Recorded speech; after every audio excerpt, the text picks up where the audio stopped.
damos la bienvenida a todos los amigos, usuarios del Láser Fox en Latinoamérica. Esta noche tenemos una presentación bastante interesante para todos nuestros amigos de Latinoamérica, colegas de ustedes, y agradecemos a la empresa Ixaya de México, quien está coordinando el webinar. Agradecemos a la empresa RC de Alemania, quien patrocina parte del evento, y a la empresa Visual Technology en Perú y a CNLive como coordinador de toda Latinoamérica de la marca ARC Láser. Hoy tenemos tres invitados de lujo. Tenemos al doctor Vincent Corder Ortega, tenemos al doctor Luis Oviedo y al doctor Waldo Loaiza. Vamos a tratar tres diferentes enfoques en tres diferentes países con tres diferentes condiciones de sistemas de salud, condiciones de pacientes y la experiencia de cada uno de ellos amplia con la técnica que se van a comentar hoy con el láser Fox en tercera y cuarta generación. El doctor Corder, Vincent Corder, trabaja en el Hospital Conde Valenciana en la Ciudad de México, en México. Va a va a hacer la introducción del micro CPC y luego va a mostrar algunos resultados y pacientes del Hospital Conde Valenciana. El doctor Waldo Loaiza del Instituto Nacional de Oftalmología y de la Clínica Vista en Perú. Su experiencia con el FOX3 en procedimientos mixtos de CPC y micro CPC. El doctor Oviedo nos va a comentar su experiencia en el Hospital Universitario de Maracaibo, en Venezuela, y la técnica del slow cut que está haciendo y su experiencia en otros mixtos que ha hecho. Y los tres nos tienen casos clínicos interesantes donde vamos a conversar con cada uno de ellos. El doctor Vincent Corder Ortega es egresado de la Facultad de Medicina de la Universidad Nacional Autónoma de México. Hace su residencia en oftalmología y alta especialidad en glaucoma en el Instituto de Oftalmología Conde Valenciana.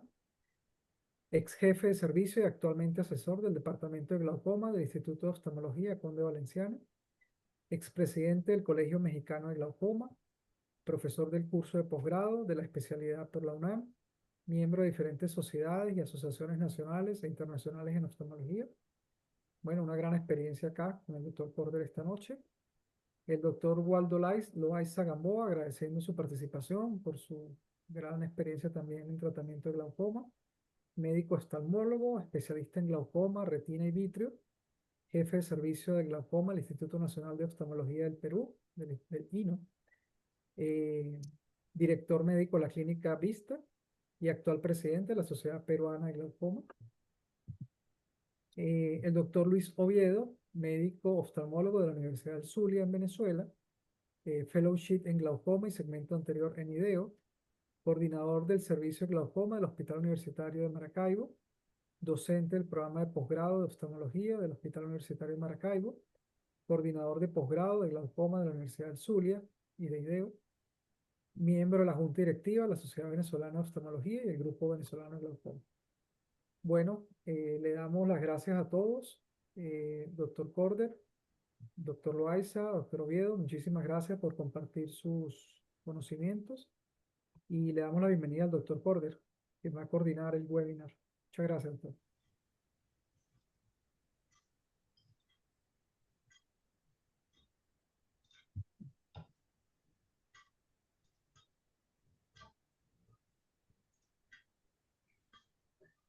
Muy bien, pues buenas noches, buenas tardes o en algunos lugares donde nos están viendo en Latinoamérica. Pues bien, agradezco la invitación para este seminario, ¿verdad? Y más que el seminario de conocimientos que se tenga con respecto a este procedimiento, estos procedimientos, sí nos habla mucho de que en lo particular, en muchos lugares, los pacientes con glaucoma, piensan que independientemente de una enfermedad, pues prácticamente para toda la vida, no únicamente se trata con gotas, ¿no? Sino que si nosotros ya piden, ¿no? Oye, usted trata el glaucoma con láser, entonces, pues obviamente los tratamientos que ha habido a lo largo de décadas hacia atrás, por lo menos los que nos toca a nosotros, ha tenido una evolución en verdad impresionante en cuanto a conocimiento, procedimientos tanto de láser como quirúrgicos y obviamente también farmacológicos, ¿no? Lo cual nos ha tocado una buena época de esto. Y basado en todos estos, pues la experiencia de tener los equipos y el número de pacientes y la diversidad de patologías que tenemos actualmente, pues probablemente sea el motivo de estas presentaciones. Bien, en todos los procedimientos tenemos que tener las bases del equipo o del procedimiento, si es quirúrgico, si es con láser, en fin. Y esto va a ser más que nada recordando nuevamente que en general el control de la presión intraocular debe ser un equilibrio entre la producción de humor acuoso y la salida, la facilidad para salir, ¿no? En este caso, los procedimientos ciclodestructivos van a disminuir la producción, igual que los medicamentos tópicos. Y la facilidad de salida les estarán dando algunos medicamentos, como sean los análogos de prostaglandinas, láseres, ¿verdad? Y procedimientos quirúrgicos. Bien, no es algo tan nuevo que en un momento dado muchos procedimientos desde 1933 están presentes, alternados con tratamiento médico. Hablando de esa época, pues obviamente los medicamentos eran mínimos, no sé qué procedimientos pudo haber en esto. Sin embargo, la evolución nuevamente ha sido vasta hasta tener equipos como estos, que en un principio han sido equipos que han tenido pues algunos fracasos o han sido olvidados y otros que persisten, mejorando obviamente por las empresas que los estudian y que los fabrican, la efectividad de estos procedimientos. Bien, esta tabla en general, digo, viene reportada en un artículo y se me hace muy interesante cuando nosotros tenemos la experiencia en el manejo de ciertos procedimientos. En esta, por ejemplo, nos habla en el procedimiento de los conceptos que se tienen, por ejemplo, hablando de una cirugía tradicional filtrante que puede hacer la trabeculectomía. Y como vemos aquí, la curva de aprendizaje, pues sí nos lleva un poco tiempo. Es una cirugía en verdad que es muy efectiva, y si habla uno de cirugía en glaucoma, siempre está presente la trabeculectomía y tienes un proceso de enseñanza, ¿verdad? Pues sí, importante. El tiempo, pues también, una trabeculectomía, por simple que parezca, hay que hacerla con mucha delicadeza, no saltando los pasos, como muchos procedimientos, para que tenga un buen resultado. La disponibilidad del procedimiento, pues obviamente aquí no estamos implantes ni equipo muy sofisticado, lo cual eso ayuda mucho. El efecto de la disminución de la presión intraocular, pues obviamente, probablemente sea sino el que más baja la presión intraocular, ¿no? Como procedimiento para glaucoma. El beneficio de la duración también, pues un buen manejo posoperatorio de esta cirugía filtrante, pues podemos mantener presiones a largo plazo. La seguridad del procedimiento, pues eso depende nuevamente del caso y de la experiencia que tenga el cirujano en cuanto nuevamente al seguimiento. Y la evidencia es, yo creo que el que más evidencia tiene después de varias décadas, ¿no? En cuanto a esto. Si nos vamos a procedimientos ablativos o ciclodestructivos, pues vean cómo cambia este panorama, ¿no? Tenemos que la curva de aprendizaje es mucho más fácil, ¿no? En cuanto al procedimiento, aunque tiene también sus indicaciones, pero bueno, el tiempo también es muy corto en cuanto al procedimiento. La disposición la tenemos que tener un equipo, que nuevamente el equipo cada vez se han hecho más compactos y más efectivos, ¿no? Y con costos seguramente un poquito más bajos. El efecto de la presión intraocular también se ha mantenido a corto y largo plazo, ¿verdad? Si se compara con la cirugía tradicional de filtrante, igual que el beneficio de la duración, ¿no? La seguridad del procedimiento es muy buena, ya que estamos hablando de un procedimiento externo, ¿no? No invasivo, podríamos ser. Y la evidencia, cada vez tenemos más evidencia, ¿verdad? De los reportes que se han hecho en diferentes partes del mundo con este procedimiento. Bien, sabemos que pues láseres, tenemos muchos láseres en diferentes especialidades médicas y en especial en oftalmología. Se habla del láser rojo, que precisamente es un láser infrarrojo de 810 nanómetros. De ahí viene el procedimiento, como puede ser un láser de 810 Fox, de ahí viene. Y este láser o esta parte tiene una buena transmisión a través de la esclera y una muy buena absorción de la melanina.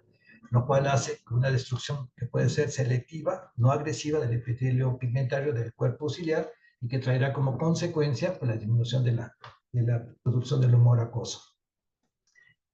Los mecanismos de acciones a veces son un poco confusos y muchas veces no tan detallados. En este caso, se habla que actúas en las fibras longitudinales del músculo ciliar y esto va a provocar un desplazamiento del espolón escleral en dirección posterior y hacia adentro, lo cual va a modificar la configuración de la malla trabecular y el tracto de salida del humor acuoso, como se ve en la imagen, ¿no? Entonces, abre los espacios y facilita nuevamente la salida. Este efecto provoca agrandamiento de estos espacios trabeculares y una expansión del área del canal de Schlemm. Entonces estamos hablando en dos lugares donde muchas veces la patología en glaucoma está presente, ¿no? Esto va a reducir la tendencia al colapso o estrechamiento de la luz del canal, sabiendo que hay muchos procedimientos que están enfocados especialmente a la malla trabecular, removerla o modificarla, y también ampliar la luz del canal, en este caso el canal SLEM. Sin embargo, pues como se menciona, es difícil concluir en este punto si el efecto de la disminución de la presión de esta técnica es por también combinación de otros mecanismos, ¿no? Paralelos a esto, ¿no? Pero el efecto, bueno, pues ahí está presente y es lo que generalmente esperamos. Entonces, estos micropulsos van a contraer al tejido, incrementan el espacio supraciliar. Existe también una remodelación uroescleral, aumentando el flujo uroescleral. Entonces, estamos viendo 2 o 3 mecanismos de acción de este procedimiento. Bien, algo que pues ya para muchos es sabido y que a veces para otros es un poquito confuso es precisamente cómo se aplica con de láser. Tenemos prácticamente dos. El micropulsado, que son pulsos repetitivos muy cortos de apagado y prendido, ahí se ve la cantidad, el total de duración de prendido y apagado son 2 milisegundos, ¿no? Con una exposición o sea, abierto o activado de 0.1 milisegundos y un apagado de 1.9 milisegundos, lo cual para muchos pues se vería imposible tener esa frecuencia tan específica con estos equipos, ¿no? La longitud, como ya vimos, de 810 y un ciclo de trabajo promedio de 31.3. Si nos vamos a modo continuo, obviamente aquí no hay micropulsos, ¿no? Es una forma continua. ¿Y qué es la diferencia? Obviamente es una mayor cantidad de energía que se aplica en la zona es donde vamos a aplicar el láser, pero sí se incrementa mucho el calor que genera localizado y puede favorecer la destrucción, sobre todo de tejidos adyacentes, ¿no? Que pudiera ser, en resumen, el efecto de ambos estudios. Hablando de los parámetros que seguramente se van a ir desglosando y los veremos, son los parámetros estándar que se manejan en los equipos, que son un poder promedio de 2000 miliwatts o 2 watts, depende como lo queramos nosotros ver, que se puede modificar hacia arriba o hacia abajo. El ciclo de trabajo general es de 33.3. Vemos en la parte de abajo, en general los equipos manejan un ciclo de trabajo de 31.3 y en este equipo, en el Fox, es de 33.3. ¿Y qué es la consecuencia o el beneficio, vamos a llamar, de que se aumenta un poquito el ciclo de trabajo? Por ejemplo, si aplicamos 180 segundos de tratamiento, vamos a obtener una energía deliberada o entregada de 119, casi 120 joules total de energía. Y si aplicamos con un ciclo menor, con el mismo tiempo, la energía entregada va a ser menor. Entonces, prácticamente se empiezan a mover los parámetros de los equipos que queremos nosotros nuevamente deliberar en el ojo para tratar. Indicaciones, probablemente si habláramos de hace algunos años, yo creo que podrán ser 6, 8 años, lo reservábamos con muchos procedimientos a tratamientos en casos ya muy avanzados. El temor a hacer un procedimiento nuevo con ojos con un glaucoma muy avanzado, que tienen cirugías falladas y que, bueno, no tenemos otra opción, o que si el pronóstico fuera malo para el procedimiento, bueno, pues sabemos que de antemano era un ojo ya con una probable pérdida de visual pues, inminente, ¿no? Sin embargo, ahorita tenemos otra gama de tratamientos que inclusive glaucomas primarios de ángulo abierto, ángulo cerrado, neovasculares, que ya mencionábamos que en muchos de nuestros países el glaucoma neovascular en verdad es un dolor de cabeza y una etapa pues final, ¿no? Difícil de tratar en muchos casos. Y asociados a otros padecimientos, ya sea pseudofágicos, zoofágicos, postraumáticos, pediátricos, que también está presente, y en algunos casos también con cierta frecuencia los posoperados de queratohepatía penetrante, trasplantes de córnea. Lo que sí consideramos siempre en cirugías de glaucoma, y en este caso, sería el uso de antiinflamatorios preoperatorios, ¿no? La superficie ocular, siempre debemos de entrar con una superficie ocular lo más tranquila, ¿no? Lo más tranquila para hacer cualquier tipo de procedimiento, sobre todo en procedimientos de glaucoma. Los pacientes que puedan estar anticoagulados, vigilar bien y tener presente la pigmentación del estado de la esclera y la conjuntiva, como vemos algunos casos donde puedan tener muy alterada, muy adelgazada la esclera, el color de iris, procedimientos previos que puedan tener, que pueden ser procedimientos previos tanto con láser como quirúrgicos, el número de medicamentos, ¿no? Que queremos hacer, el nivel de la presión en el cual vamos a obtener, todas estas consideraciones están, y obviamente, ¿cómo se llama? Cirugías previas que puedan estar presentes o fallidas. Bien, en cuanto a la técnica, también seguramente se va a desglosar, pues las bases para cualquiera de estos procedimientos es la interfase líquida, ¿no? La orientación de la proba, ¿verdad? La posición desde el limbo, que también es anatómicamente algo muy importante, y sobre todo tomando en cuenta ojos hipermétropes, ojos miopes, ¿no? Donde en un momento dado, pues la posición anatómica de la zona a tratar, pues va a hacer mucha variación. Los niveles de presión e indentación sobre de la proba, en este caso sobre la superficie del ojo. Es si tratar hemisferios o por cuadrantes, tiempo y velocidad del barrido, que seguramente también se va a mencionar, los niveles de poder y la duración del procedimiento en cuanto a la aplicación efectiva del láser. Que también se sugiere, ¿no? También tener en cuenta, pues antes del tratamiento, pues una buena anestesia, el bloqueo, ¿no? Aunque tengamos un buen bloqueo, a veces pues sí estar apoyados con anestesiólogo para que tengamos a nuestro paciente relajado. Y también, pues también deducir, ¿no? Si los iris claros necesitan más poder que los iris más oscuros, ¿verdad? Si están en tratamiento con varios números de medicamentos tópicos, ¿verdad? Y sobre todo están con acetazolamida, ¿no? Necesitaríamos más poder. También para muchos con el temor que podamos tener es que si tiene una agudeza visual de 20/20 y vamos a hacer el procedimiento, irá a bajar la capacidad visual después del procedimiento, ¿verdad? Y tratar estos ojos con menos poder. También el manejo postoperatorio, ¿no? O posttratamiento, que si lo utilizamos antiinflamatorios, qué tipo, ¿no? Si son esteroides, por cuántos días, si son AINES, también si se utilizan o no, y también durante cuántos días. O retratamientos, ¿no? Hablamos también de la efectividad del procedimiento hecho el día de hoy, cuánto espero yo que tenga mañana, al mes y a los meses en adelante, también si requiriera o decidiéramos un retratamiento. Y también los retratamientos se sugieren en algunos casos con menor poder de energía o menor tiempo. Bien, y esta también gráfica siempre hay que tenerla muy, muy presente, yo lo tengo, y aquí nos basa precisamente en el uso de los parámetros del láser en cuanto al equilibrio que hay entre la eficacia y la seguridad y un nivel o medio intermedio de la energía entregada en joules. Y aquí, como vemos en esta barra, nos habla que un buen balance está en un promedio de 112 a 150 joules de energía entregada, obteniéndolos con 180 segundos con una potencia de 2 watts, ¿no? Si nos vamos hacia arriba, entregamos más energía, vamos a entrar en una etapa donde puede haber tal vez mejor efectividad, pero con mayor porcentaje de posibles complicaciones. Y en esta, pues también tenemos más que nada, por ejemplo, igual dependiendo la cantidad de poder que ponemos, por ejemplo, que va el promedio estándar de 2000, ¿qué es lo que sucede? Serán las barras estas azules. El primer mes, pues obtenemos un promedio de reducción de un 30%, disminuye un poquito los 3 o 6 meses y se mantiene al año. Vámonos con el extremo a 2500 de poder, miliwatts, pues si se fijan va a ser casi más del 40% de reducción en porcentaje y se mantiene, inclusive se habla que puede aumentar la reducción después cerca del año, pero aquí habría que considerar, como vimos en la gráfica anterior, un mayor riesgo de alguna complicación. Bien, pues entonces seguramente todos estos, ¿cómo se llama? Contemplados de observaciones, pues serán presentadas en los casos que presentarán nuestros colegas, para irlos después, irlos desglosando al final de este seminario y irlos considerando y pues tal vez resolverlos.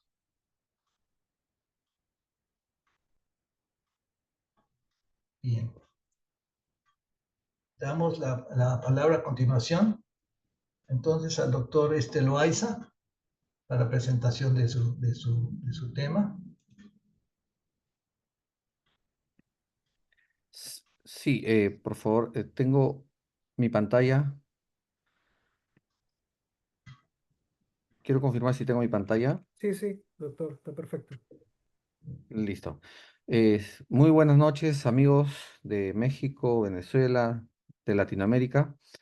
Es un placer estar aquí con ustedes compartiendo nuestras experiencias en el manejo de esta metodología de tratamiento que es bastante efectiva y la verdad que hemos tenido muy buena experiencia y con resultados satisfactorios a lo largo de estos años. Voy a compartirles entonces mi experiencia usando esta modalidad de entrega de energía para poder controlar a los pacientes con glaucoma. No tengo intereses comerciales. Para mostrarles que aquí en Perú es lo que tenemos disponible, es de la casa, el equipo de la casa Iridex, de la casa ARC y de la casa Quantel. Esta modalidad de tratamiento, como ya lo mencionó el doctor, es una entrega de energía que se hace en forma transescleral, utilizando una sonda y causando alteración de alguna forma sobre el cuerpo ciliar, eh, ya sea remodelándolo o disminuyendo su acción, en este caso su mecanismo de formación de humor acuoso. Con respecto a la experiencia que tengo, es una de las máquinas que tengo mucha experiencia, es el uso de este equipo Fox. Yo en realidad tengo la versión 3. Entonces, con este equipo, pues tenemos la posibilidad de dos modalidades de entrega, utilizando sus ondas que tiene cada una de ellas. En este caso, la ciclofotocoagulación continua y lo que se ha llamado microciclo o micropulsado o subliminal, que es la otra forma de entrega de energía. Como ya lo ha mencionado el doctor, estas dos formas de energía, la continua, que es la clásica, donde producimos un efecto térmico, y la de microciclo o micropulsado o subliminal es una forma de entrega de energía por pulsos. Estos tiempos son en microsegundos, es por eso que se le llama microciclo o micropulsado. En teoría lo que queremos hacer es producir menos lesión sobre el tejido que estamos produciendo estos cambios o estas alteraciones. Ya es bastante conocido toda la referencia del... Perdón, se me fue mi pantalla. A ver, perdón, perdón. Ya es conocido los diferentes estudios, en este caso, perdón. En este caso, en esta pantalla, estamos viendo los estudios de la micropulsado o microciclo, donde vemos que los resultados en realidad son bastante buenos, pero el detalle está en esta última barra de las complicaciones. Si se dan cuenta, muchos estudios no reportan complicaciones o tal vez complicaciones en bajo grado e incluso en ninguna de ellas el tan temido tisis bulbi, que es una de las causas por las cuales este tipo de entrega de energía se ha reservado para casos extremos donde ya no nos queda más opción, y son casos, digamos, de múltiples cirugías, cicatrices, válvulas y todo, y como último recurso, cuando el ojo incluso está en MM o en cuentadeo, recién se piensa en este tipo de entregas, pero si se dan cuenta, en los reportes de este microciclo o micropulsado, en estos casos no reportan el temido tisis bulbi, ¿no?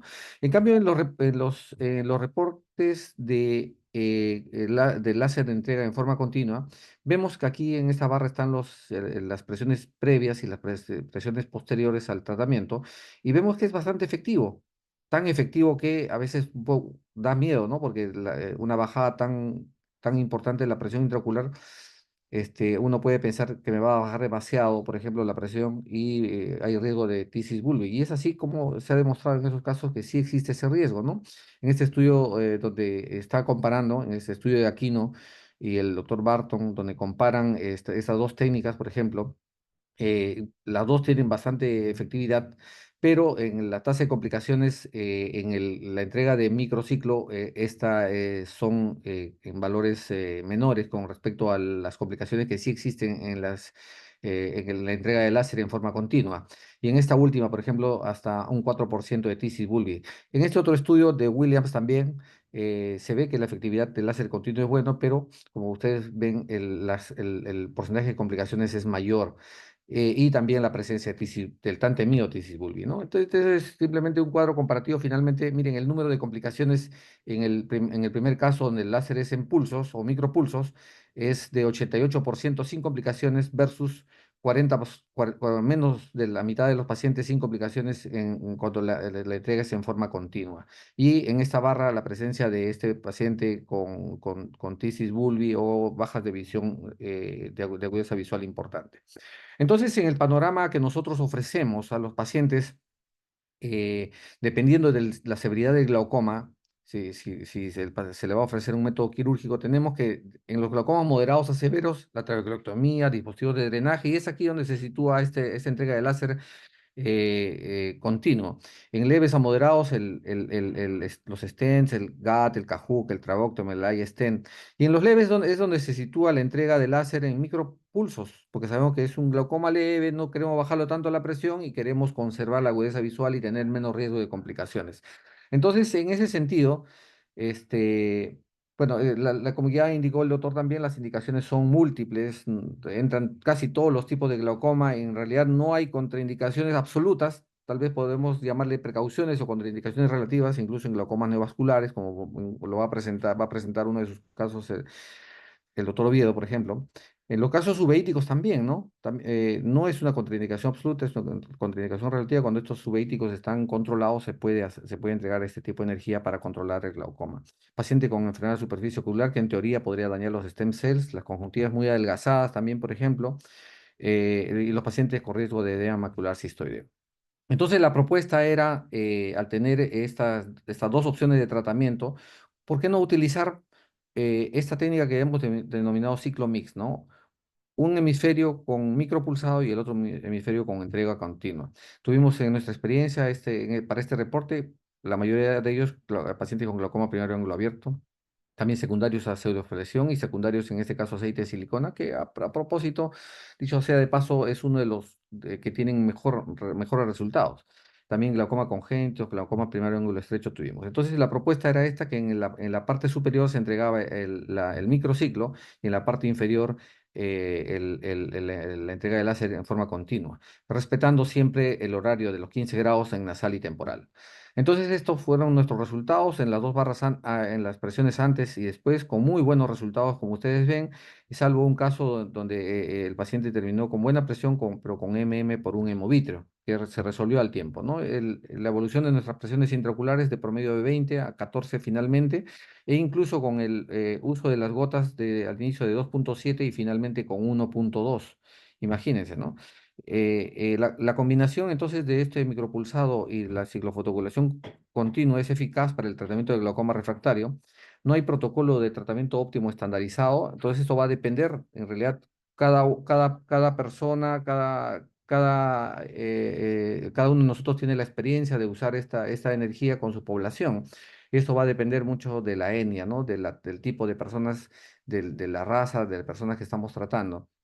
Entonces, entonces el ciclo MIS podría ser una alternativa eficaz de tratamiento. En esta serie de casos se redujo la presión intraocular en 25,6% y en el número de gotas 1,5 gotas menos al sexto mes de tratamiento. Y como complicaciones tuvimos esta hemorragia vítrea, ¿no? Esto fue motivo para ya una publicación hace algunos años de nuestro grupo. Eh, y alternativamente quería presentarles también nuestra experiencia en la ciclofotocoagulación interna. Esto, digamos, es una modalidad de tratamiento particular porque no es una entrega de láser por la parte externa del ojo, sino por la parte interna. Y esto se aprovecha cuando nosotros tenemos hecho una cirugía de catarata principalmente. Una vez que el lente intraocular está en su sitio, podemos entregar la energía a través de un dispositivo, en este caso es una sonda que tiene luz, que tiene cámara y tiene una zona donde emite láser. Eh, sí. Entonces, como le decía, es una entrega de energía más controlada y con una visualización directa de lo que estamos haciendo. Esta es una histología en la primera parte. Tenemos en el primer dibujo de la izquierda una histología normal de los procesos ciliares. En la segunda, en el del medio, esos son los procesos ciliares después de un tratamiento externo, una ciclocoagulación externa. Y en la última tenemos la entrega de láser por una endociclofotocoagulación donde los tejidos, que a diferencia del dibujo del medio, donde se ha lesionado bastante los vasos, todo el tejido conectivo que está entre los procesos ciliares, ¿no? E incluso un despegamiento de los procesos de las capas del epitelio pigmentario y no pigmentado de los procesos ciliares. Entonces, tenemos la ventaja que visualizamos directamente la estructura, visualizamos directamente el efecto del láser, no se usa alta cantidad de energía para llegar al epitelio no pigmentado, a diferencia del transescleral, que tiene que pasar conjuntiva, esclera, estroma y cuerpo ciliar, y a veces y lo hacemos, digamos, el sentido que utilizamos es el oído. Cuando vemos un pop, bajamos la energía. En cambio, aquí, en la entrega de láser endoscópica, la visualización es directa, ¿no? Estamos viendo como si estuviéramos haciendo una panfotocoagulación en retina, cuando queremos hacer un tratamiento sobre la retina con los pacientes diabéticos, por ejemplo, ¿no? Entonces, modulamos, aumentamos la energía o bajamos la energía dependiendo del efecto que estamos viendo directamente. Por lo tanto, hay una menor lesión del tejido adyacente, ¿no? Estos son los diferentes estudios donde nos muestran que la efectividad con respecto a otras modalidades de bajar la presión son bastante comparativas, tanto en la efectividad como en las complicaciones. Entonces, solamente para finalizar, ver el escenario donde ocurre esto, este es en sala de operaciones donde tenemos una pantalla, el facomulsificador, el láser Fox y la sonda, ¿no? Entonces vamos a ver una cirugía de faco más endociclofotocoagulación. Una vez que ya iniciamos con una cirugía de catarata, principalmente, se hace después de la cirugía de catarata. Una vez que se ha realizado la cirugía de catarata y se ha puesto el lente intraocular, vamos a pasarlo un poquito, perdón, se ha puesto el lente intraocular, entonces por esa misma incisión apuntamos y nos dirigimos hacia la zona del cuerpo ciliar, debajo del iris, y damos el tratamiento directamente sobre la zona que nosotros queremos y vemos el efecto. Y también estamos escuchando, lo estamos viendo y podemos nosotros percatarnos de lo que está ocurriendo a ese nivel, ¿no? Directamente. Entonces, con ese abordaje podemos hacer los 180 grados y simplemente ampliamos un poquito la otra incisión para hacer los otros 180 grados. Entonces, un poco para ver el ambiente de lo que está ocurriendo en quirófano. Em, entonces tenemos el microscopio, el facomulsificador, el equipo, el láser Fox en este caso, su pantalla, ponemos la sonda y nos dirigimos directamente sobre el cuerpo ciliar y hacemos un tratamiento en vivo y en directo, ¿no? Y sobre la zona de producción de humor acuoso, e incluso en los pacientes con iris plató se recomienda esta técnica como para retraer ese cuerpo ciliar que puede estar produciendo una alteración o protuyendo hacia el ángulo y lo está ocluyendo. Bueno. Muchísimas gracias. Estamos yendo a las preguntas al final.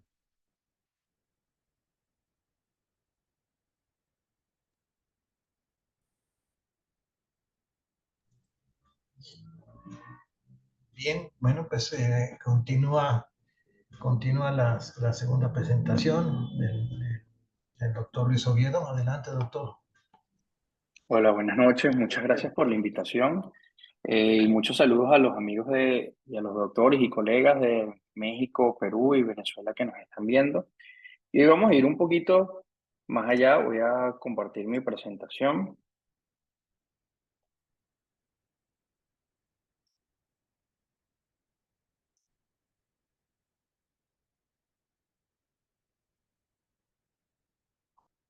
Ok. Vamos a ir un poco más allá de lo que antes conocíamos como la terapia. Tiene que ser esto. Ok.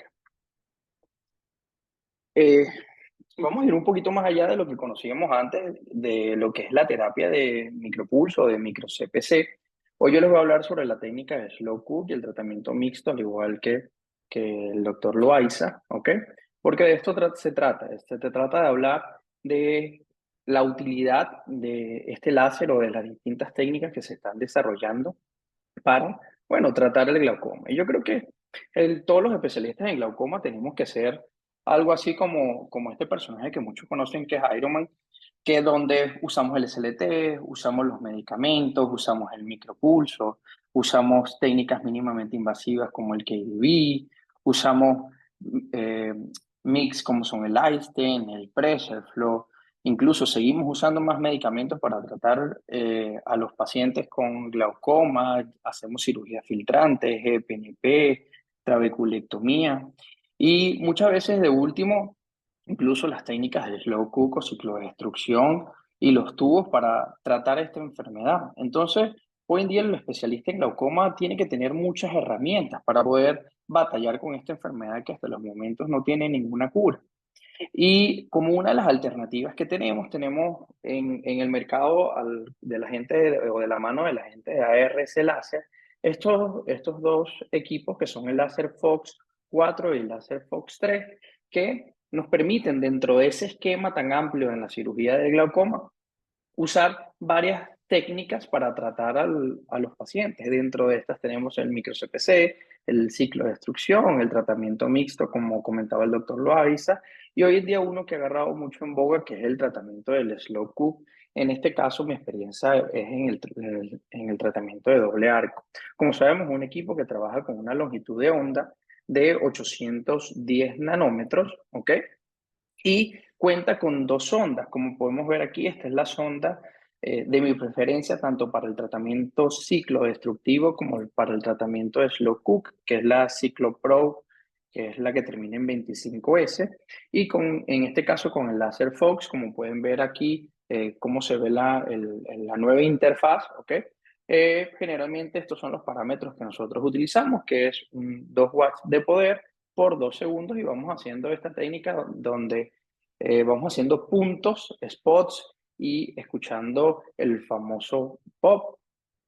Dentro de los otros instrumentos que tenemos con el equipo, tenemos la sonda de micro CPC, que en este caso, como ven, la interfaz cambia un poco y esta sonda va enfocada a no hacer estos pops, sino a hacer barridos. ¿Okay? Y como ven acá, hay un periodo de on y un periodo de off que al igual podemos graduar en base a la preferencia del cirujano, si prefiere graduarlo por tiempo, si prefiere graduarlo por la cantidad de poder que va a otorgar. ¿Ok? Y incluso podemos cambiar el ciclo de trabajo para adaptarnos no solamente al paciente, sino a los gustos de los distintos especialistas, ¿ok? Eh, en cuanto al procedimiento, ambos procedimientos de los que voy a hablar ahorita, yo los manejo de las mismas maneras, más casi todos los procedimientos eh, que yo uso, tanto desde ciclo destructivo, con micro CPC como slow cook, los manejo de esta manera. La anestesia que siempre voy a utilizar es anestesia perivulvar, incluso en algunos casos anestesia retrovulvar. Generalmente yo hago todas las técnicas con microscopio, aunque podemos usarlo sin microscopio, y siempre evitando estas dos zonas muy importantes, que son las zonas donde está el paquete vasculonervioso, que es la hora 3 y la hora 9. Si tenemos pacientes que tienen cirugías filtrantes, tubos o algún adelgazamiento escleral, nosotros debemos evitar esta zona, tanto para hacer los POP como para pasar. Y yo creo que es lo que ha cambiado, o esto para mí es lo que ha cambiado mis resultados de los pacientes desde que empezamos hace muchos años junto al doctor Petito, ¿ok? Que es lo que es transiluminar y ver dónde está el cuerpo ciliar. Y a su vez, marcar estos espacios para poder saber dónde vamos a entregar el, el láser o la energía del láser, ¿ok? Aquí les muestro una transiluminación, como ven, yo lo que hago es con un oftalmoscopio de Heine, ¿ok? Lo acerco hacia la córnea y ese halo de luz, ¿ok? Que deja el equipo, ahí es donde voy a hacer mis marcas. En este caso, como voy a hacer una técnica de slow cook, voy a repetir otra vez, ¿ok? Para que vean. Esa área de luz es el área donde yo generalmente hago la marca. ¿Por qué? Porque muchos de estos equipos actúan, como decía el doctor, sobre los pigmentos. Entonces, si hacemos cualquiera de estas técnicas sobre la tinta, esta tinta va a absorber el láser y la energía que vamos a otorgar al tejido no va a ser la misma. Vamos entrando un poquito en la técnica mixta, ¿ok? Yo la llamo un micro CPC Plus, el doctor lo llama Ciclomix. En este caso yo lo uso de una manera o con unos parámetros distintos. Es decir, a estos pacientes en el hemisferio superior, yo le voy a hacer la técnica de barrido con el micro CPC, entregándole un poder total entre 130 y 160 joules y usando 2 watts de poder. Y en el cuadrante inferior, dependiendo de cada caso, yo voy a usar entre 5 y 7 spots por cuadrante con un poder de 2 watts por 2 segundos. Acuérdense que aquí estamos hablando de una técnica de ciclo de destrucción de onda continua. ¿Ok? Entonces, ¿cómo nace esta técnica? Al igual que el doctor explicaba, esto nace con la necesidad de no ser tan agresivo como lo hacíamos al usar 270 grados de la onda continua, pero a su vez, la onda continua generalmente nos otorgaba una mayor reducción de la presión intraocular, pero con mayor riesgo de complicaciones. Entonces, decidimos mezclar, usar esta onda continua en el cuadrante inferior y el micropulsado en el cuadrante superior. Como pueden ver, la fisiología de la onda continua es hacer una termocoagulación del epitelio del cuerpo ciliar, en este caso la pars plicata, que igualmente va enfocado el slow KUKA en este tejido para disminuir la producción del humor acuoso, mientras que la terapia de micropulso o micro-CPC transescleral lo que va a buscar es producir menos daño, aumentando la salida del humor acuoso por la vía uveoescleral y a su vez actuando como un análogo de prostaglandina para los que conocemos los medicamentos y un efecto de pilocarpina contrayendo y abriendo la malla trabecular. ¿Okay? Estas son las teorías que respaldan la terapia del micro-CPC. Entonces, cayendo en lo que ahorita está un poquito en boga, que es la técnica del slow cook de doble arco. Esta técnica fue descrita y publicada en el Congreso Americano de Oftalmología por la doctora Isabel Almeida de Brasil, junto a varios doctores de allá. Y en esta técnica, ella lo que describía era el uso de esta terapia de onda continua, pero disminuyendo el poder de la misma y aumentando el tiempo de exposición o de calentamiento de los tejidos. Dentro de los resultados de esta técnica, y los que podemos ver en este estudio, los pacientes hablaron de 90 ojos con una presión media de 35 milímetros de mercurio, con una tasa de éxito de un 65% que alcanzaron a una presión media de 22 milímetros de mercurio. Y no solamente en este estudio se habló de la tasa de reducción de la presión intraocular, también se dividió estos pacientes en dos grupos, en grupos que tenían incluso agudeza visual, ¿ok? Mayor a 20/400 y un grupo que tenía una agudeza visual menor a 20/400, demostrando que la tasa de complicación y la tasa de pérdida de agudeza visual con esta técnica era en verdad bastante baja, incluso por debajo de un 4%. Y la tasa de complicaciones, en verdad, lo más relevante acá fue una úlcera neurotrófica o la presencia de úlceras neurotróficas y inflamación, como todas estas terapias láseres que estamos hablando. ¿Cómo funciona la técnica de slow cook de doble arco? Como ven acá, es otra alternativa más que tenemos para atacar el glaucoma.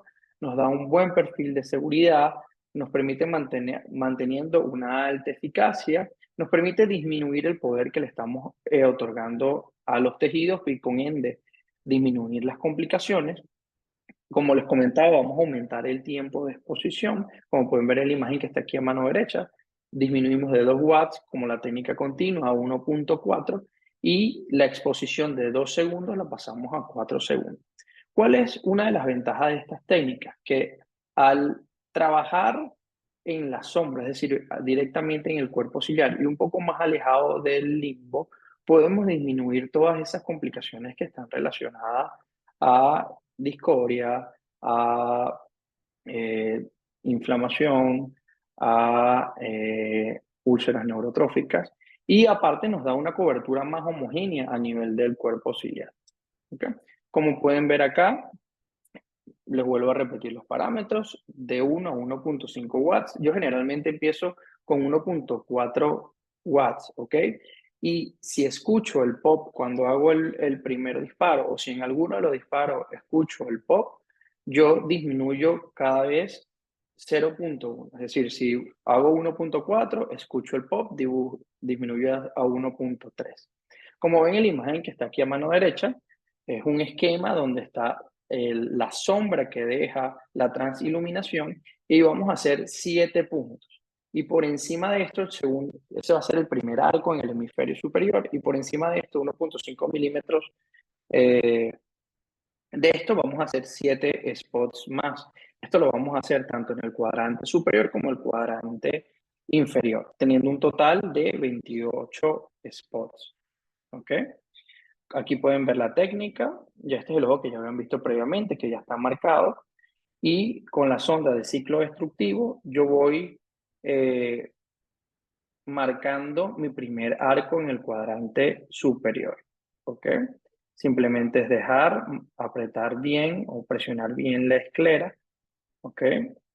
Evidentemente, cuando tenemos órbitas muy pequeñas, esto es un poquito más complicado. Luego yo con el caliper marco 1.5 milímetros, donde voy a hacer mi segundo arco. Incluso hoy en día he modificado un poco la técnica, un poquito más, para hacer un poquito más rápido, ¿ok? Entonces con el mismo caliper en 1.5 ya marco los 2 puntos que voy a hacer, ¿ok? Entonces ya tengo marcado mi primer punto donde voy a colocar el aiming beam del láser, que es ese punto verde que ven ahí, y después hago el arco superior para que esté en la misma posición, ¿ok?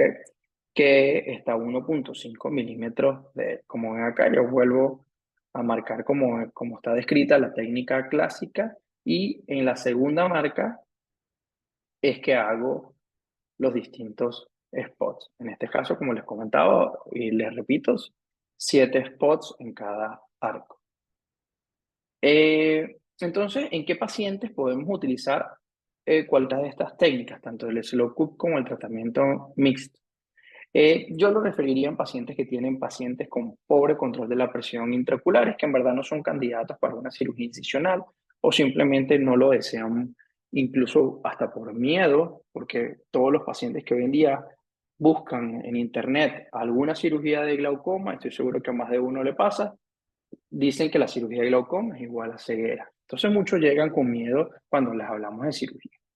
Evidentemente, podemos usarlo para congelar procesos, ¿ok? O presiones intraoculares muy altas, ojos muy calientes, que no nos permitan en ese momento hacer una cirugía incisional o incluso colocar un dispositivo.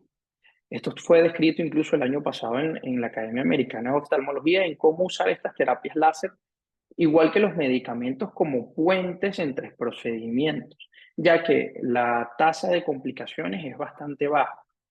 Podemos, evidentemente, en pacientes que tienen mal control de presión después de una cirugía incisional, donde no podemos alcanzar una presión intraocular meta que nos permita controlar la enfermedad, en pacientes con glaucomas estables que incluso tienen terapia médica máxima, que queremos disminuir la cantidad de medicamentos, que queremos mejorar la calidad de vida de estos, en pacientes refractarios al tratamiento o a las cirugías que tienen alto riesgo de fallo de la cirugía filtrante, como son los glaucomas neovasculares, como comentaba el doctor Baiza, el láser va muy bien en esos pacientes operados que tienen silicón, pacientes que tienen una PK o una queratoplastia penetrante, ¿ok? Y el nivel de complicaciones, bueno, evidentemente lo más común que ver es Tyndall o inflamación que sigue con el tiempo y con los esteroides y los antiinflamatorios, ciclitis, depresión de pigmentos. La discoria es muy común, y es muy común cuando nos acercamos más al limbo, y es decir, que no hacemos una buena marca, o cuando no inclinamos no colocamos perpendicular a 90 grados la sonda, que esa es una de las perlas que siempre me gusta darle. Goniosinequias, edema macular, hipotonía, y lo que más tememos en la terapia de onda continua, que es la hipotonía crónica o la hipotonía sostenida. ¿Ok? En estos casos ha disminuido. Entonces, hablando un poquito de los resultados de nosotros en Venezuela, estos son dos estudios que publicamos y que presentamos el año pasado junto a dos de mis maestros, que es el doctor Michele Petito y la doctora Nelly Rosillo, donde comparamos distintas terapias, no solamente la terapia de micropulsado, la terapia ciclodestructiva, en este caso 4 grupos, terapia de micro-CPC, terapia mixta, terapia ciclodestructiva y crioterapia, y hicimos un seguimiento tanto a 6 meses como a 18 meses en glaucoma refractario. Y para minimizar un poco, podemos ver que hay una reducción en total de los distintos grupos entre un 50 y un 63% de reducción de la presión, siendo la terapia de onda continua la que mayor porcentaje, que es el grupo 2, la que mayor porcentaje de reducción de la presión tuvo. Pero si pones a ver, es la que tuvo al principio mayor porcentaje de reducción de la presión, como ven en la tabla del lado izquierdo, ¿ok? Pero a medida que fue pasando el tiempo, esa tasa o ese porcentaje de presión fue disminuyendo, mientras que en el micro-CPC y en la terapia mixta, de repente no fueron tan altas la tasa de disminución de la presión, pero se mantuvo más en el tiempo. Y como podemos ver en el cuadro del lado derecho de 18 meses de seguimiento de esos pacientes, la terapia mixta fue la que prevaleció con la menor tasa de complicaciones, siendo la terapia de onda continua la que sí tuvo casos de hipotonía, pero mucho menos que la crioterapia. La crioterapia fue la que más casos de hipotonía o complicaciones pudimos tener. Este fue otro trabajo que presentamos este año, donde combinamos o hicimos esta combinación de micro-CPC Plus, que es la terapia mixta que ya veníamos hablando, específicamente en glaucomas neovasculares junto a los residentes del hospital universitario y un año de seguimiento. Y como podemos ver acá en la evolución de la presión intraocular en el tiempo, tenemos una presión media de por encima de los 45 milímetros de mercurio y al cabo de un año tenemos una presión media de alrededor de 18 milímetros de mercurio. Y si ponen, claro, si ven la curva como va, el tiempo al final es el que nos va a decir cómo va evolucionando esto, porque vemos con un pico más bajo al mes y luego va subiendo un poco más, ¿ok? Igualmente estos pacientes siguen en seguimiento por eso mismo. Aquí un poquito de los resultados, que de este estudio sí les puedo presentar resultados, ¿ok? Vemos que tenemos una PIO previa, ¿ok? De 47 milímetros de mercurio, y ya al cabo de un año tenemos 18.36 milímetros de mercurio con una desviación estándar de 7, ¿ok? Pero no solamente la presión intraocular nos importa, como ya veníamos hablando, de mejorar esa calidad de vida del paciente, donde la mayoría de los pacientes en nuestro medio son pacientes con glaucomas neovasculares, con prácticamente pobre visión, con múltiples terapias, incluso por encima de la terapia médica máxima, como pueden ver prácticamente casi 4 tópicos más el acetazolamida, y al cabo de un año estos pacientes presentaban 1.4 medicamentos, una reducción bastante importante, no solamente en cuanto a la presión TIN, sino en nuestro medio para el bolsillo del paciente. Y en cuanto a la escala del dolor, que para mí en la terapia láser es importantísimo medir la escala del dolor, en este caso una escala visual análoga, vemos que estos pacientes tenían un dolor de 8.28 y al cabo de un año de 0.72, que no solamente las teorías y varios colegas hemos discutido, no solamente va relacionado a la disminución de la presión intraocular, porque ya hemos visto que todas estas terapias láser de cierta manera dañan o lesionan el paquete nervioso, ¿ok? Que llega a la córnea y al ojo, y por ende también este dolor tiende a disminuir, ¿ok? En cuanto a hablando ya ahora de la técnica de slow cook, ya salimos de la parte mixta, ahora hablando un poquito del slow cook de doble arco, o en este caso el slow cook tradicional. Tenemos un estudio comparativo que presentó Wang en el año pasado, donde comparó el slow cook con la técnica de micropulsado de micro CPC. Y como pueden ver, tuvo una tasa de éxito de un 50% versus un 38.2%, siendo la terapia de micropulsado la terapia donde mayor midrasis transitoria pudieron conseguir de un 4 a un 5%, y en ninguna, quitando y en el slow cook ningún evento adverso. También eso explicando un poco porque trabajamos un poco posterior al limbo, ¿ok? Y ambas técnicas demostraron ser estadísticamente significativas tanto para la reducción de la presión como para la reducción de la cantidad de medicamentos. Esto es unos resultados previos. Nosotros desde enero estamos trabajando en otro estudio científico, ¿ok? Sobre la técnica de slow cook de doble arco. Ahorita llevamos 80 pacientes, más o menos les traigo el primer mes, y como podemos ver ahí tenemos una PIO prequirúrgica de 42 milímetros de mercurio, y si podemos ver ya al cabo de un mes tenemos una tasa de reducción bastante importante de 14.60 milímetros de mercurio. Y haciendo esta diapositiva, porque en verdad no lo tenía en cuenta, decidí comparar esta data de estos 80 pacientes con el tratamiento mixto de la data anterior que ya les había mostrado. Y en verdad es bastante comparable, ¿ok? La PIO previa es más o menos estadísticamente similar, ¿ok? Y como pueden ver, más o menos la tasa de reducción de la presión al comportamiento de un mes es bastante similar, siendo la del slow cook un poquito mejor que la del tratamiento mixto, e incluso otorgando menos poder. Entonces, esto queda a debate, ¿ok? Y bueno, seguimos viendo estos pacientes todavía. No todos tienen el tiempo completo cumplido, por eso nada más les traje lo de los pacientes que tienen todos un mes, ¿ok? Y bueno, aquí les traigo un caso clínico. Vamos a adelantar un poquito a esto. Este es un caso que me llegó en el mes de enero, una paciente femenina de 85 años, paciente diabética, hipertensa, que llegó al Hospital Universitario de Maracaibo con un antecedente ocular de una cirugía de catarata en el ojito izquierdo, siendo su ojo único 3 meses, es decir, el año pasado. Cuando la valoramos tenía una agudeza visual de PL, y pudimos ver que la presión intraocular estaba en 62 milímetros de mercurio con 4 medicamentos tópicos más acetazolamida, ¿ok? Teniendo un diagnóstico de un glaucoma neovascular del otro ojo, y evidentemente, como pueden ver ahí, una córnea opaca, un ifema prácticamente de un 80% desorganizado, de no microepitelial. Ahí no se veía bien, pero la pupila impresionaba estar midriática reactiva a la luz, ¿ok? Y por detrás se veía que el lente intraocular pareciera estar en posición. Evidentemente ya todos sospechando que podía haber atrás, una retinopatía diabética, un glaucoma neovascular que sangró.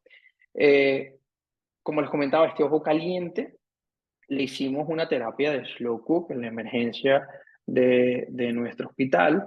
En este caso usamos los parámetros originales de 1.4 watts a 4 segundos. Le hicimos 28 spots. Y como pueden ver, esto es una foto reciente, ya 6 meses posterior a lo que les mostré anteriormente. En el primer mes, hasta yo quedé sorprendido de una presión de 22 milímetros de mercurio, y a los 6 meses ya tenía una presión de 16 milímetros de mercurio con 2 medicamentos, teniendo una agudeza visual ya en ese momento de 20/80. Decido pedirle un campo visual en ese ojito, siendo su ojo único. Y bueno, como pueden ver acá en su mano derecha, a pesar de que tiene bastantes falsos negativos por ser una persona de 80 años, de difícil manejo, realización, podemos ver que tiene una agudeza visual bastante buena para tener un glaucoma avanzado con menos 19 decibeles. Evidentemente, muchas áreas de pérdida visual producto de una retinopatía diabética, y bueno, se lo enviamos a nuestros amigos retinólogos para su manejo, con fotocoagulación y posibles inyecciones de Avastin, ¿ok? Y como pueden ver, hasta yo me sorprendí de esta técnica, y por eso la seguí usando más y más y más y más, y decidimos hacer este estudio que les presenté anteriormente. Bueno, muchas gracias a la gente de RCI y a CM por la invitación y bueno, a todas las clínicas donde laboro en mi ciudad también por siempre estar ahí con el apoyo.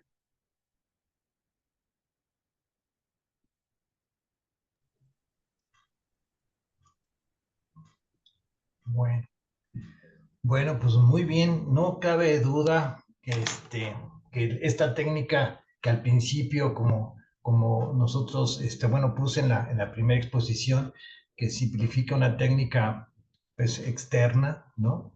De fácil aprendizaje, pues eso todo pinta, como decimos aquí en México, color de rosa, ¿no?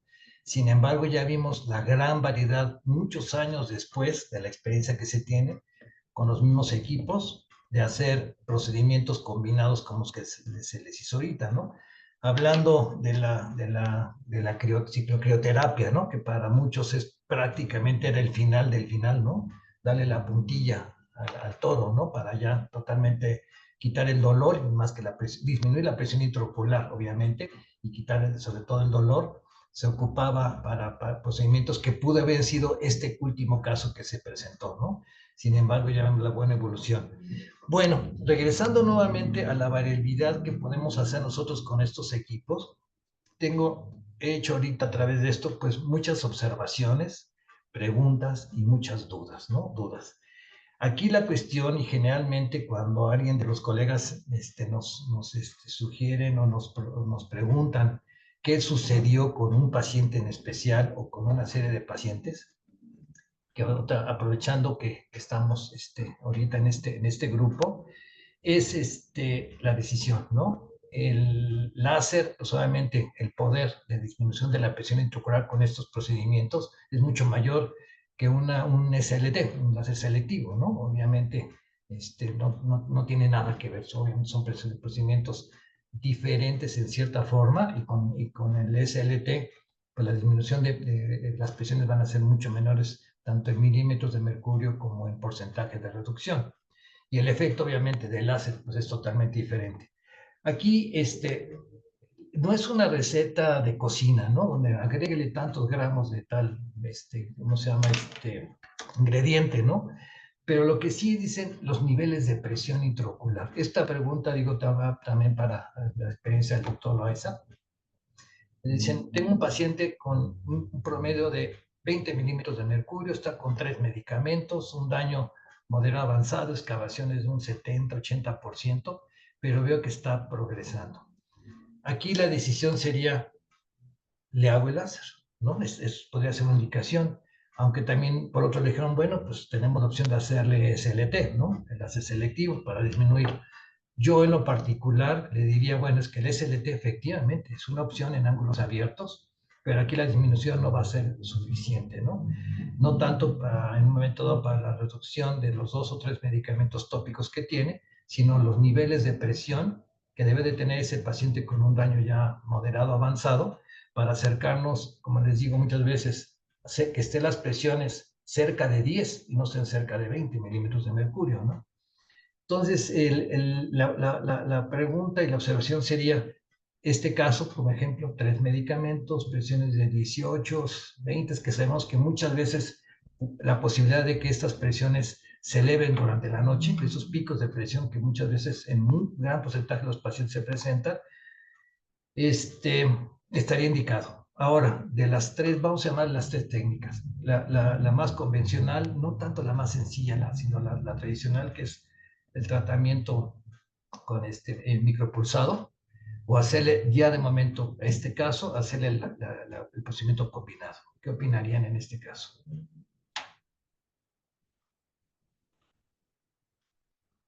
Interesante pregunta y es algo que como todos lo vemos todos los días, ¿no? La decisión cuál va a ser el mejor procedimiento para estos pacientes. Yo en lo personal, el SLT lo tengo muy reservado para casos nuevos. Mi experiencia, digamos, en la mayoría de mis pacientes que ya vienen con múltiples tratamientos, 3 medicamentos, ya operados 1 o 2 veces, la respuesta, digamos, es casi un saludo a la bandera. Y más aún, como usted dice, ¿no? Que necesitamos tener presiones bajas no es un procedimiento adecuado en mi experiencia y bueno, en lo que nos enseña la literatura, ¿no? Entonces, probablemente ese paciente que está utilizando 3 medicamentos es porque estamos pidiendo bastante ayuda digamos, a las drogas para poder bajar la presión, porque si no sería con un medicamento. Entonces, una buena opción, pues, la técnica del ciclo mix o de la entrega de láser mixto, como lo denomina el otro Oviedo, son una muy buena opción. Tal vez en estos casos también, si viene con cirugías perdón, si viene con catarata y se va a hacer unas cirugías combinadas, la combinación con endociclofotocoagulación es una opción. O las técnicas, yo hago bastante cirugías de GAT en la práctica privada y en el hospital, y la verdad que tengo muy buena experiencia y hay pacientes que en forma sorprendente bajan su presión intraocular y con un buen control de presión, incluso pacientes con ángulo estrecho.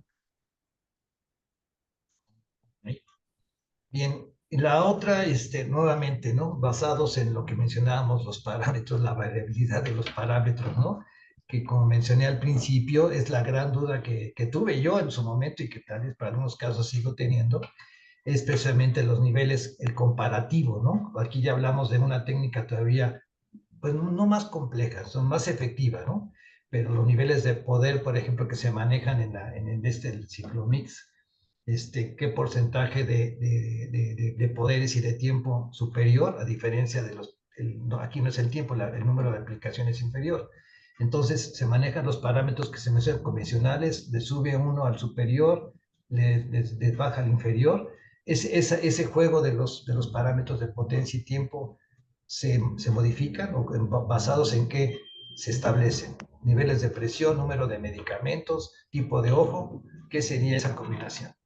Sí, es la combinación de todo ello, pero hay algo importante, digamos, y algo que diferimos un poco con la literatura, porque mucha de la literatura que nos llega son literaturas de otras, de personas con otras razas, y hay bastante literatura asiática, por ejemplo.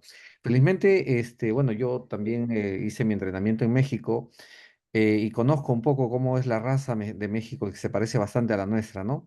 Y los parámetros que yo uso actualmente, digamos, difieren un poquito. La verdad es que nuestros casos son un poquito más agresivos. Yo aumento un poco los parámetros, incluso le hago una tercera línea. Yo usualmente trabajo con 3 líneas de entrega de este tratamiento y alrededor son entre 15 disparos por línea, estamos hablando de 20, 22, 25 disparos por hemisferio, ¿no?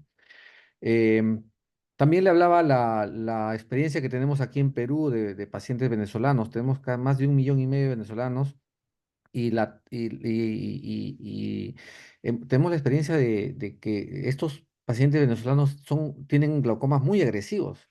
No solamente los adultos, la frecuencia de pacientes con glaucoma congénito se ha elevado muchísimo y de cada 10 pacientes de glaucoma congénito, cerca de 7 o 8 son de procedencia venezolana, ¿no? Entonces, se ve que, digamos, la raza es importante y tiene que ver no solamente con la presentación, sino también con la respuesta a este tratamiento, ¿no? Así es. Sí, Bien, permiso. Eh, yo comentando un poquito, complementando lo que dice el doctor Loaiza, yo sí creo que en verdad la etnia influye muchísimo y algo de lo que hemos visto que también tiende a confusión, como usted comenta, es que los parámetros que también nos da la compañía, que no quiere decir que estén malos, ¿ok? Que muchas veces son en pacientes o europeos o americanos, ¿ok? Difieren un poco del de nosotros. Yo también tiendo a aumentar el poder o al principio usamos muy poco poder o muy poca delivery, o sea, entregábamos muy poco poder por miedo a algunas complicaciones, pero hemos visto que cada vez es más seguro desde el micro CPC hasta otras técnicas láser para nuestra población. Incluso en ese caso que comentaba de 3 medicamentos, tranquilamente, si no lo voy a someter a una cirugía de catarata o voy a hacer una cirugía mínimamente invasiva o o sea, no lo voy a someter a una cirugía incisional por cualquier razón. Y tengo colegas que tienen muy buena experiencia haciendo FACO micro CPC, o sea, FACO micropulso.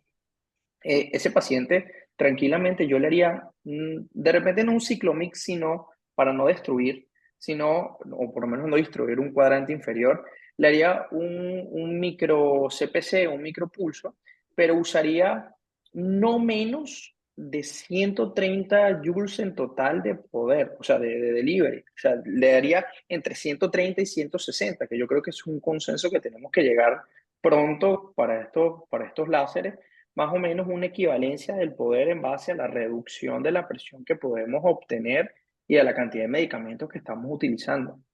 ¿Ok? Entonces, en mi caso, yo usaría, o en ese paciente que comentó, solamente micro CPC con esos parámetros de poder o con ese poder total entregado. Así es. Ahorita hay una pregunta que estoy viendo que venía al caso también con un comentario y una observación, que es la siguiente. Hice un procedimiento en mi paciente, ¿no? Y el resultado fue bueno, ¿no? Un caso hipotético. Me disminuyó la presión que yo consideraba un 20-30% y estoy contento. Le hice, ya sea en el otro ojo o el otro paciente con el mismo tipo de caso, le hice el mismo procedimiento y no tuve el mismo tratamiento. Entonces nos sucede, ¿qué hice mal? ¿Qué no hice mal? ¿Qué pasó? Yo generalmente lo que pienso, hay que tomar en cuenta que muchas veces se nos pasa la anatomía, ¿no? Que aunque estamos seguros por transiluminación, que estamos poniendo esto, también la anatomía varía mucho, ¿no? En cuanto a dos cosas, edad del paciente, ¿no? Y también longitud del ojo, ¿no? Porque independientemente, por ejemplo, en pacientes pediátricos a veces no se puede definir perfectamente el borde del limbo, ¿no? Está como difundido todavía. Y entonces, pues sí, a través de la transiluminación podemos irlo determinando. Segundo, la esclera, por ejemplo, la rigidez escleral en un menor a un adulto mayor es totalmente diferente, ¿no? La textura y el grosor, en fin, todo eso. Ahí empieza a haber muchas variedades. Y entonces la pregunta que nos hacen ahorita, que es una pregunta interesante, es en cuanto a hacer un procedimiento de retratamiento, ¿no? ¿Cuánto tiempo esperar para hacer un retratamiento en alguno de los casos donde pues no fue, o cuánto tiempo esperar, cuánto lo retrato? O sea, retratamiento a los 3 meses, al año, o cuánto será lo más pronto o lo más tardío. Esa es una pregunta que nos hacemos, inclusive nosotros mismos, ¿no? ¿Qué comentarios tendrían acerca de esto? Eh, Permítame, mire, el retratamiento yo creo que no debe ser antes de los 4 meses. En la experiencia personal, mire, he tenido pacientes que les hemos hecho el tratamiento y yo usualmente después de la cirugía le dejo betametasona subconjuntival o subtenoniana. Y esto tiene más o menos actúa pues por 2 semanas, ¿no? Pero antes yo usaba triamcinolona. Le dejaba un poco de triamcinolona, un poquito menos cantidad, 0,2, 0,3. Y sé que esto me dejaba un tiempo largo con la posibilidad de poder elevarse la presión por el corticoide, ¿no? Entonces yo veía a mis pacientes que muchos respondían, pero había otros que estaban 1, 2 meses con la presión un poco alta y luego de pronto regresaba a los 6 meses y tenía la presión bastante bien controlada. Entonces, ese es en el caso de utilizar corticoides de depósito y de que duran bastante tiempo, ¿no? Pero es a raíz de eso que yo ya no uso de triamcinolona de rutina, pero estoy utilizando betametasona sí o sí en todos los pacientes en depósito.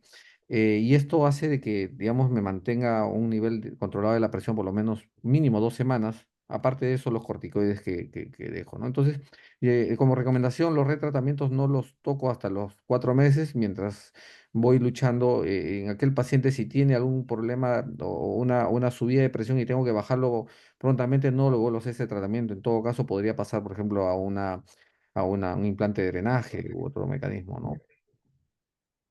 Sí, Así es. yo Porque te puede bajar generalmente, demasiado. yo generalmente espero 6 meses. E incluso cuando les voy a hacer algún procedimiento láser, yo le hablo al paciente de, tanto ya sea de SLT o cualquier tipo de procedimiento láser, yo le hablo de sesión. O sea, no le hablo de una sola cirugía, porque por si pasa esto, porque a veces tenemos una relación amor y odio con los láseres, que es eso, uno responde y porque el otro no, si dice todo igual. Y sucede mucho, ¿ok? Eh, pero yo no espero menos de 6 meses porque al igual que como para mal, a veces pasa lo contrario.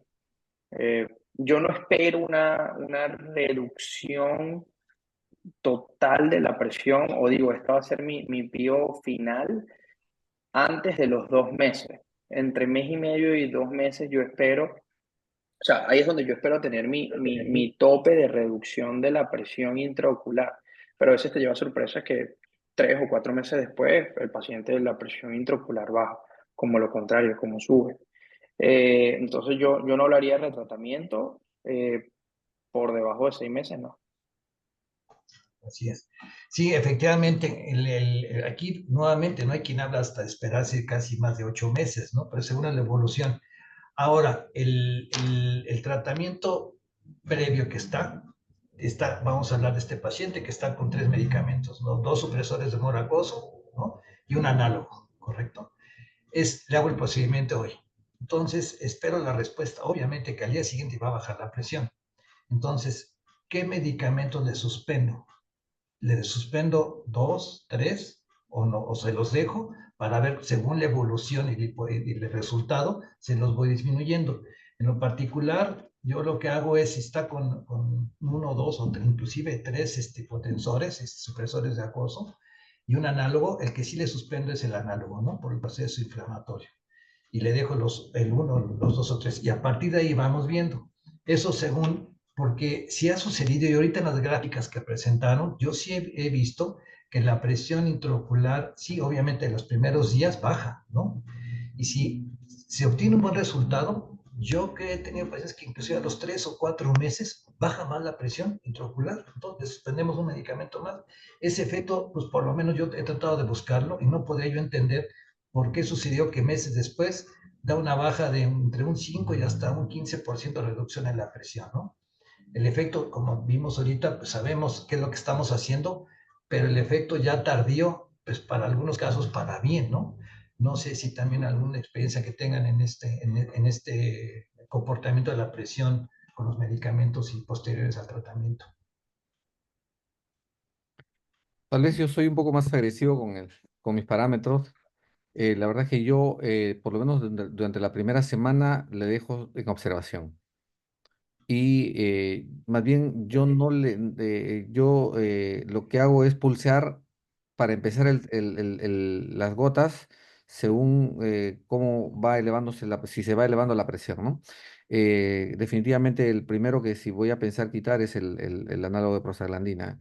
Y una buena alternativa para mí un timolol, primonina para empezar si es que está subiendo la presión, ¿no? Así es. En cuanto a de las preguntas que hacen, sí, efectivamente aquí está, ¿no? Que cuántos tratamientos, bueno, es que aquí serían dos preguntas, ¿no? ¿Cuándo decir que uno dice hasta aquí llegué? ¿Cuándo ha sido el máximo número de tratamientos que se han hecho?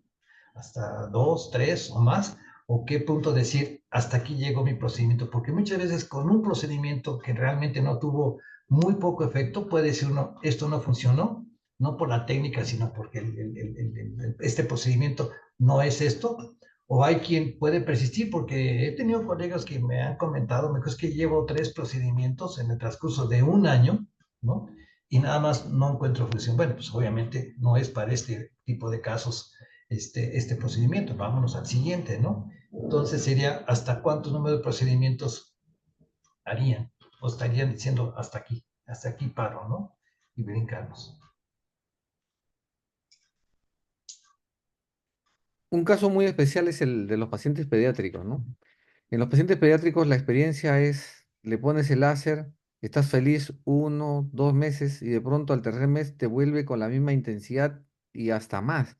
Y entonces ahí es donde, y son niños, ¿no? Y hasta dónde intentar destruirlo. Y uno o destruir o dar una ciclofotocoagulación continua, porque estás hablando de un niño, una persona que está recién empezando a vivir. Entonces ahí es la adquisición, digamos, más difícil que uno puede tomar. Y tal vez en esos casos yo me ayudo con implante de drenaje, buscar otra alternativa, ¿no? En adultos tal vez si uno quiere ser muy menos agresivo, darle una terapia de microciclo se puede dar varias veces en realidad, y se supone que el tejido es menos destruido y uno puede darse la confianza de poder uno, dos, tres, hasta cuatro veces he puesto, ¿no? Pero, pero con mucho cuidado, porque se supone que si estoy así poniéndole de a poquitos es porque tiene buena agudeza visual, es un paciente que queremos tener la menor complicación posible y lo vamos probando. Tenemos esa ventaja, ¿no? Pero cuando se utiliza el láser continuo hay que tener mucho cuidado por el riesgo de la tisis bullying. Así es. Y otra cosa que también, no, bueno, lo mencioné al principio, es también el acoplamiento, pero el tipo de pieza de mano, ¿no? Que una es para una y el otro es para otra, no es la misma pieza para los dos, ¿no? Tanto uno.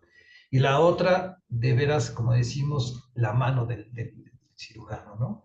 El acoplamiento, independientemente de la localización donde debo de hacer el procedimiento, es el acoplamiento de la plaza, de la pieza al lugar específico, ¿no? Y ese acoplamiento y la presión o la indentación constante que debe aplicarse durante el procedimiento, sobre todo en modo continuo, ¿no? Porque a veces les da miedo o les da temor intentar mucho o intentan demasiado, ¿no? Y ahí es en donde nuevamente los poderes están bien, la indicación está bien, pero todos esos detallitos del acoplamiento y de la apreciación tienen mucho que ver con el resultado final, ¿no? Eso es obvio. O bien que durante el procedimiento hay un pequeñito sangrado de la conjuntiva, entonces pues todo ese sangrado, pues obviamente va a disminuir el porcentaje de energía entregada que se está entregando tal vez en un lugar bien tratado, ¿no? Bien especificado. Es importante lo que usted dice, doctor, porque si uno quiere controlar los parámetros y, por ejemplo, uno quiere variar más energía, ¿qué haces para darle más energía? Le aumentas el tiempo, le aumentas el poder, le aumentas el número de veces o la cantidad de pulsos, ¿no? Pero hay una variable que es difícil de controlar y es eso lo que usted dice, la presión que se ejerce sobre el tejido. Tal vez en ese caso, por ejemplo, que a un ojo le salió bien y el otro no le salió, puede ser que en el segundo ojo soltó un poco y la cantidad de energía no llegó a donde debería haber llegado. Aparte como dijo el doctor Oviedo, que no marcó bien o tal vez digamos, no se dio en el sitio correcto, la presión es importante, ¿no? Uno tiene que tener ahí la experiencia de poder presionar adecuadamente. Y a veces incluso cuando uno escucha el pop, no necesariamente tienes que bajarle el poder, simplemente le bajas un poquito la presión y ves que las siguientes veces no encuentras el pop. Así es. Bien, bueno, pues yo creo que hay muchas cosas todavía que afortunadamente, pues poco a poco se están escribiendo y la variedad, pero yo creo, digo, independientemente del tiempo que tenemos todavía, son algunas observaciones que tienen, a fin de cuentas, la variabilidad del caso específico. Uno, la variabilidad en el tipo de glaucoma, ¿no? Un glaucoma crónico de ángulo abierto, en una etapa tranquila, con un glaucoma tan agresivo con el vascular y como mencionábamos hace rato, ¿no? Si algo tenemos en Latinoamérica, igual que aquí en México, ¿no? Es cantidad de retinopatía diabética y consecuentemente glaucomas neovasculares, ¿no? Como el caso que se presentó. En cuanto a las ondas, también una pregunta que están haciendo por ahí es el número de procedimientos que se pueden hacer por sonda, ¿no? Que esa es una pregunta muy frecuente. Yo lo que sé, digo, a reserva que puedan hacer, yo esa pregunta la hice alguna vez y lo hago, en aquellas piezas o sondas que se puedan reutilizar, es muy difícil saber, digo, que prende, ¿correcto? Ponemos los parámetros en el equipo, van a estar perfectamente dispuestos. Y vamos a ver el LED, ¿no? El LED, el beam, ¿no? Que está prendido y sobre todo en rojo y después en verde cuando está haciendo el procedimiento. Nosotros suponemos que con una sonda, vamos a llamarle nueva, está deliberando perfectamente la energía que nosotros queremos, ¿no? Una segunda ocupación de la sonda, una tercera o más, ¿no? Obviamente va a seguir funcionando, pero estoy seguro que la deliberación o la entrega de la energía que nosotros ponemos no va a ser la misma, ¿no? Dicen, es que prende el foco, cierto, ¿no? Me está dando el foco verde cuando aplico el tratamiento, cierto, pero nuevamente la energía no va a ser la entregada, ¿no? Entonces ahí sería lo que discutir y pues preguntarles realmente a los fabricantes en este caso, qué es lo que han querido, ¿no? Y hay pruebas que dicen que si ponemos la sonda sobre un papel blanco y subimos el poder y que alcanza a ver la quemadura, pues son algo relativo, ¿no? Algo relativo, y pues ahí sí que sería cuestión también de moderar eso en cuanto al reuso de las ondas principalmente, ¿no? En cuanto a la entrega de energía. Bueno, pues no sé cómo estemos en tiempos, ¿verdad? Para hacer, yo sé que dudas, pues seguramente hay varias, ¿no? Y pues yo en lo particular creo que sí hemos hecho un buen recorrido, ¿no? En cuanto desde lo más sencillo hasta casos más complejos.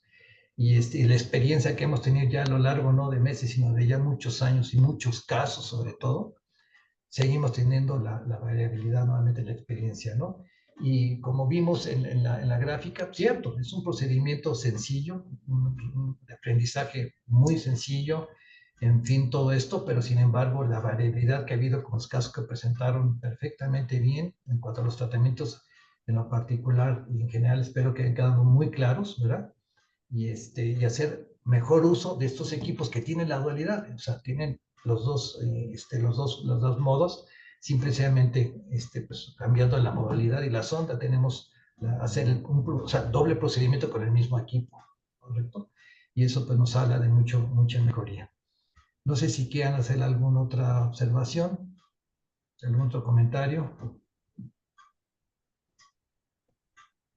En cuanto a lo que comentaban de las ondas o de las piezas de mano, que vi que también había otra pregunta por ahí.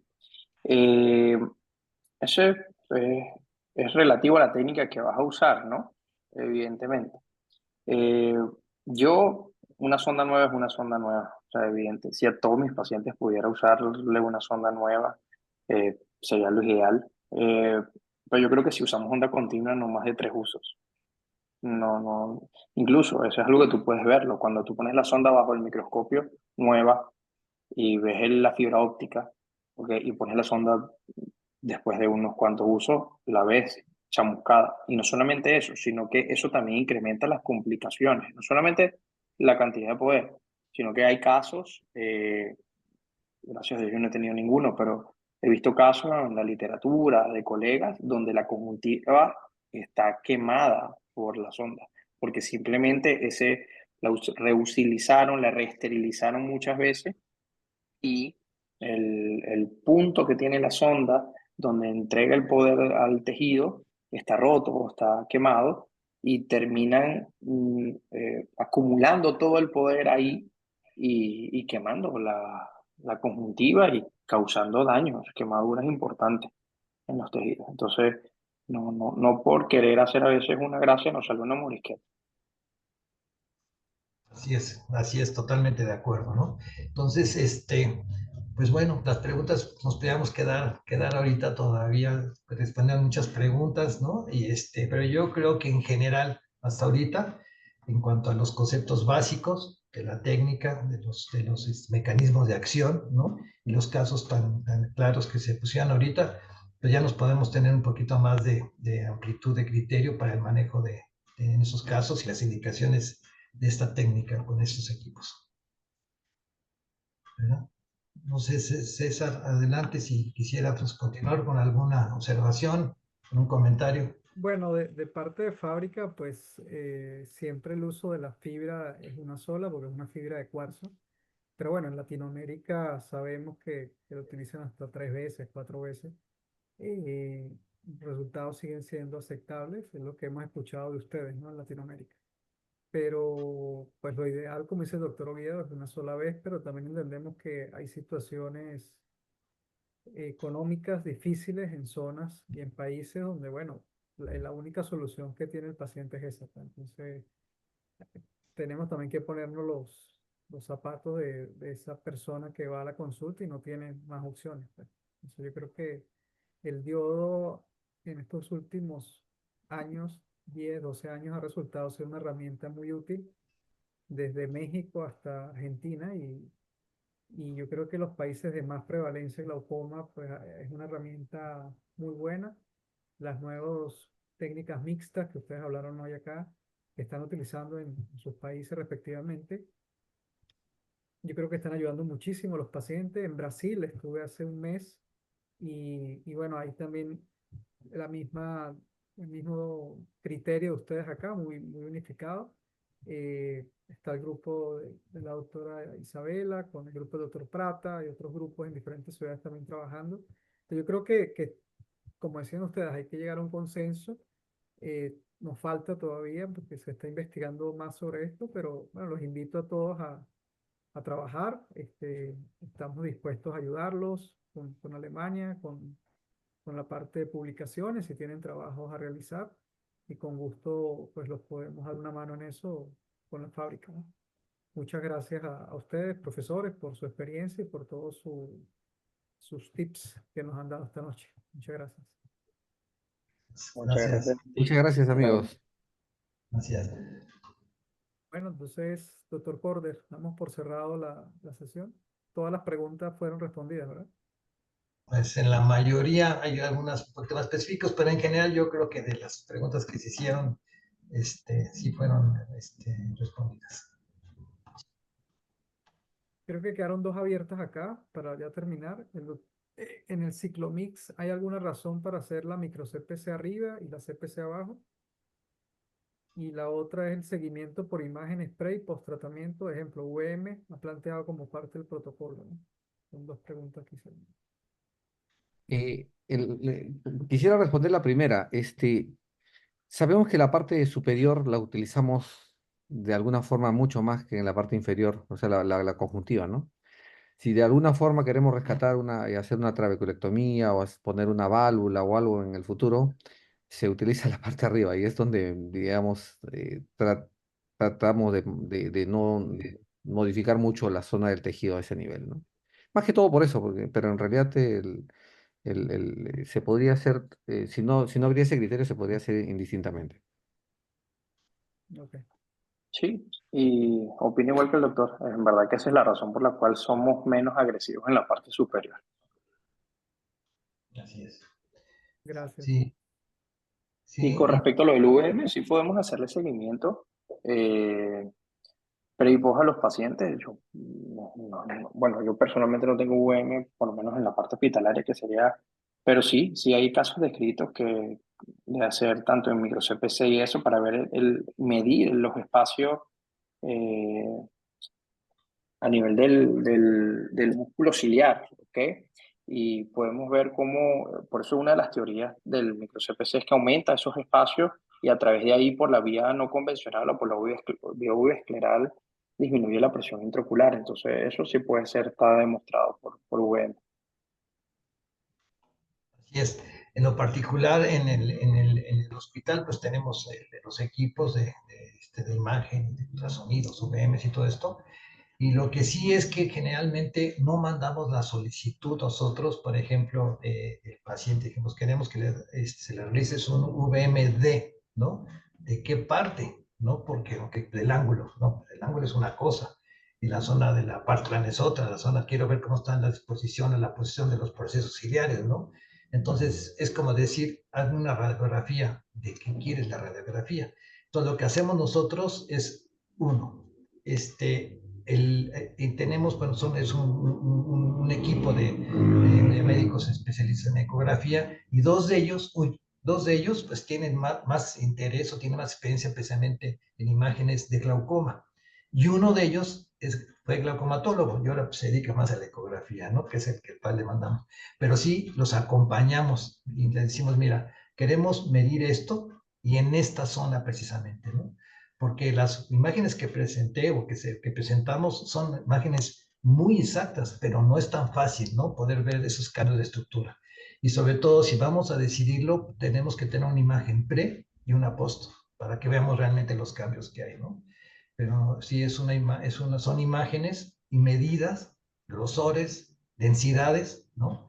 Que deben estar muy específicas y decirles al ecografista exactamente qué es lo que queremos buscar, ¿no? Que estamos buscando. Si no sé, es muy complejo también para lo que él quiera, lo que nosotros queremos que encuentre y sobre todo cuando nos hacen una descripción, un reporte, pues va a ser no va a servir, ¿no? En cuanto a lo que nosotros estamos buscando. Muy bien. Muchas gracias. Bueno, de nuevo, gracias a todos y a todo el equipo de México, de Perú, de todos los países que trabajaron de Venezuela para que todo fuera posible y seguir compartiendo y aprendiendo todo. Buenas noches. Gracias. Buenas noches. Feliz noche, que descansen. Buenas noches.